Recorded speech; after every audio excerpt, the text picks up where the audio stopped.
Hi guys. இப்போ நான் ஒரு சீரியஸ் மாதிரி ஸ்டார்ட் பண்ணலான்றேன். என்னன்னா எனக்கு ரொம்ப பிடிச்ச புக்கு, நான் பர்சனலாக ஃபாலோ பண்ணுற ஒரு புக்கு வந்து 48 லாஸ் ஆஃப் பவர்.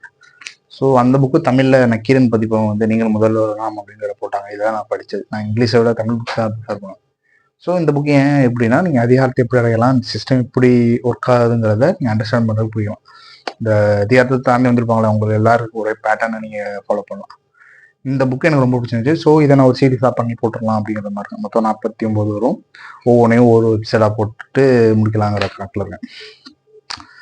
ஓகே, இந்த இது வந்து என்னென்னா, கெட்டது மட்டும் தான் சொல்கிறப்பல இருக்கும். ஆனால் நீங்கள் கெட்டதை அச்சீவ் பண்ணலாம். ஆனால் நீங்கள் வந்து என்ன ஒன்றுன்னா, நீங்கள் எந்த இடத்துல வேணால் அடையலாம். ஆனால் உங்களுக்கு எண்ட் டைம் உங்களுக்கு கில்ட் இல்லாமல் இருக்கணும். கில்ட் இல்லாமல் இருக்குன்னா, நீங்கள் அதை உங்களை, அதாவது நீங்கள் அந்த பழத்தை பண்ணுறீங்களோ ஏதோ ஒன்று பண்ணுறீங்க, அது மூலிமா நீங்கள் ஒரு இடத்த ரீசார்ஜ் பண்ணீங்களா, அந்த இடத்த அடையில உங்களால் யாரும் பாதிக்கப்படக்கூடாது. நீங்கள் அந்த இடத்த அடைஞ்சதுக்கப்புறம் அதை நல்ல செய்தி தான், மற்றவங்க நல்ல செய்தி தான் பயன்படுத்துமே தவிர மற்றவங்க அழிக்கிறதுக்கு நீங்கள் பயன்படுத்துவது. அதுதான் இந்த புக்லேருந்து நான் டேக்அவே பண்ண விஷயம். இது என்னென்ன, இந்த பாலிட்டிக்ஸ் சிஸ்டம் எப்படி நடக்குது, இங்கே மக்கள் எப்படி இருக்காங்க, இதெல்லாம் நம்ம கற்றுக்குவோம். ஓகேங்களா? அதை கற்று முடிச்சுட்டு நீங்கள் அப்படியே ஃபாலோ பண்ணணுமானா இல்லை. மக்கள் இப்படிலாம் நடப்பாங்க தெரியும், நம்ம ஆட்சி அதிகாரத்தை கைப்பற்றிடுவோம். ஆனால் வந்து நல்லவும் நடக்கும். இப்போ உதாரணத்துக்கு நம்ம தமிழ்நாட்டில் இருக்க கட்சிகள், இப்போ ஏடிஎம்கேயோ டிஎம்கேயோ நல்ல எல்லா பாலிட்டிக்ஸும் பண்ணுவாங்க, மோசமான ஜாதியிலேருந்து எல்லா பாலிட்டிக்ஸும் பண்ணுவாங்க. ஆனால் அவங்க அதிகாரம் கைப்பற்றினக்கு அப்புறம் வந்து செய்கிற மக்களுக்கு நல்லதாக இருக்கும் இல்லையா? அது மாதிரி இருக்கணும்.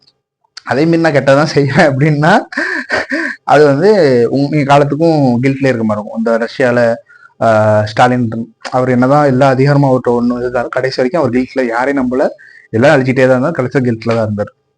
ஸோ அந்த மாதிரி நீங்கள் போயிடக்கூடாது. ஒரு அதிகாரத்தை அடையணும், ஆனால் நீங்கள் நான் கில்ட் இல்லாமல் எல்லாரும் நல்லா, மற்ற உங்களுக்கு கீழே வேலை செய்கிறவங்கள, உங்கள் கூட நல்லா இருக்கிறவங்கள நல்லா வாழ வைக்கிறதுக்கு நீங்கள் கற்றுக்கணும். ஆனால் நம்ம சுற்றி என்ன இருக்குங்கிறத உங்களுக்கு புரிஞ்சுக்கணும். அதுதான் இது. நான் ரொம்ப நல்லவனாக இருப்பேன்னா நம்ம ராகுல் காந்தி ஒன்று நீங்கள் நல்லவனாக இருக்கலாம், கில்ட் இல்லாமல் இருக்கலாம், அதிகாரத்தை அடைந்தது கொஞ்சம் அதிகாரத்தை அடைகிறதுக்கு இந்த விஷயம்லாம் இருக்கு. இந்த டெக்னிக்ஸ்லாம் எதிரி பண்ணுவோம். சூழ்ச்சியில் என்னங்கிறத நீங்கள் அறிஞ்சாலும் சூழ்ச்சியை முறியடிக்க முடியும். அந்த கணக்கு தான். ஓகே, இதில் வந்து ஃபர்ஸ்ட் நான் படித்து தெரிஞ்சுக்கிட்ட கதை வந்து என்னன்னா, first law, never out side your master அப்படிங்கிற கான்செப்ட். என்ன never out side your master அப்படின்னா, குருவுக்கு மிஞ்சின சிஷியனா இருக்காது அப்படிங்கிறதா இதோட கணக்கு. இது என்ன சொல்றாங்க அப்படின்னா, ஒரு 3 எக்ஸாம்பிள் வரும். ஒன்று வந்து நிக்கோலஸ், ஒன்று கலீலியோ, ஒன்று ரிக்கியோ. நிக்கோலஸ் கதையை எடுத்து பார்த்தீங்கன்னா 14ஆம் நோய், இவரை பற்றி தான் இந்த புக்கில் எல்லா கதையும் வரும். அவர் இருக்கிறதுலே ராஜாக்கள்லேயே ரொம்ப பவர்ஃபுல்லான ஒரு கிங்காக இருந்தார். இவர் என்ன பண்ணாரு அப்படின்னு பார்த்தீங்கன்னா, நிதியமைச்சராக நிக்கோலஸ் வச்சிருந்தார். நிக்கோலஸ் நல்ல நிதியமைச்சராக வந்தோடனே என்ன பண்ணிட்டாரு, கண்மூடித்தனமாக செலவு பண்ண ஆரம்பிச்சிட்டார். செலவு பண்ண பிரச்சனை இல்லை, அது ராஜாக்கே தெரியுற மாதிரி செலவு பண்ண. என்னன்னா, ஒரு பெரிய மாளிகை கட்டி அந்த மாளிகையில் ஒரு விருந்து வச்சு அந்த விருந்து திறப்பு விழாவுக்கு ராஜாவை கூப்பிட்டுருக்காரு. நம்மளோட செல்வாக்க ராஜா காட்டணும். இந்த இடத்துல அவர் என்ன தப்பு பண்ணார் அப்படின்னா, அவர் அவ்வளோ செல்வாக்கு வச்சிருக்காங்கன்னா, அவர் ராஜா எப்படி புரிஞ்சுக்கிடுவாருன்னா, இவ்வளோ செல்வாக்கு இருந்தால் நம்மளே கவுக்கு பிளான் பண்ணலான்னு சொல்லிட்டு அடுத்த நாள் நிக்கோலஸ் கைது பண்ணி போட்டு தள்ளிடுறாரு.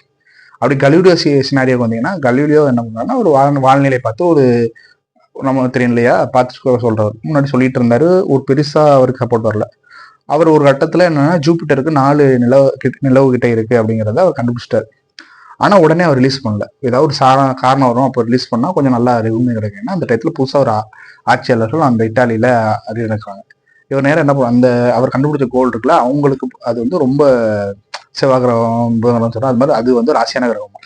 அந்த 4 நட்சத்திரத்துக்கு இவர் என்ன பண்ணிட்டாரு, அந்த பூசா வந்திருக்காருல ராஜா, அவரோட கூட பிறந்த 3 தம்பிகளோட அந்த 4 பேரையும் அந்த நிலாவுக்கு வச்சுட்டு, இந்த 4 பேரை வச்சுட்டு இந்த மாதிரி பண்ணுவாங்கன்னு சொன்னோன்னா, அந்த ராஜாவுக்கு ரொம்ப இம்ப்ரெஸ் ஆகி அவருக்கு வந்து பொருளும் கொடுத்து இதாக்குவார். இப்போ அடுத்த சினாரியோ இது, இந்த 2 பார்த்தீங்கன்னா, இப்போ அடுத்து வந்து ரிக்கியூன்னு ஒருத்தர். இவர் ஃபர்ஸ்ட் சொன்னாலே கிளசி, அதை விட ஒரு படி மேலே. என்னன்னா, ராஜா போயிட்டு வராரு, அந்த ராஜாவுக்கு இவர் ரொம்ப பிடிச்சிருக்கு, எடுத்து வைக்கிறாரு, கொடுக்குறாரு. நல்ல அந்த விவசாயத்து குடும்பத்தில் பிறந்திருந்தாலும் நல்லா வச்சு நல்லா நடத்துறாரு, நல்லா என்ஜாய் பண்ணிட்டு இருக்கல. சரி, நம்ம அதிகாரம் தான் வந்து சொன்ன கொஞ்சம் ஏதாவது செய்வோம்னு சொல்லிட்டு சிலை வச்சிடறாரு. சிலை வச்சதுனா அடுத்த நாளே அவனை போட்டு தெளிக்கிறாங்க. ராஜாவுக்கு அவர் பார்க்குறாரு இல்லையா, நம்ம இருக்கோம், நம்ம இடத்துல நம்ம தெய்வம் வளர்ந்த பையன் இப்போ நம்மளே அழிக்கிறாங்க. அதுக்கு நீங்கள் அழிக்கவே கூடாது அப்படிலாம் இல்லை. ஒரு நாளுக்கு மேலே இருக்கவங்க இதாகவும் நீங்கள் மேலே போக வேண்டிய சூழ்நிலை வரும். அந்த இடத்துல உங்களோட அதிகாரத்தை ஃபுல்லாக இன்ஸ்டேட் பண்ணலாம். மற்றபடி உங்களோட அதிகாரம் எப்போவுமே மேலே இடத்துக்கு கீழேங்கிறத நீங்கள் ரொம்ப மைனட்டை பண்ணும். எந்த சூழ்நிலையுமே மேலே இருக்கவங்கள விட நீங்கள் அறிவாளியோ, நீங்கள் செல்வாக்கு மிகுந்தனோ, நீங்கள் வந்து என்ன பண்ண முடியும்னு அவங்க ஒரு செகண்ட் சிந்திச்சா கூட போதும். இந்த இடம் உங்களுக்கு இல்லை. இது ரொம்ப நோட் பண்ண வேண்டிய ஃபர்ஸ்ட் லா. அதனால தான் இது முதல் லா ஒன்று ரொம்ப நினைச்சுங்க. Never ever outside your master. ஓகேவா? தேங்க்யூ.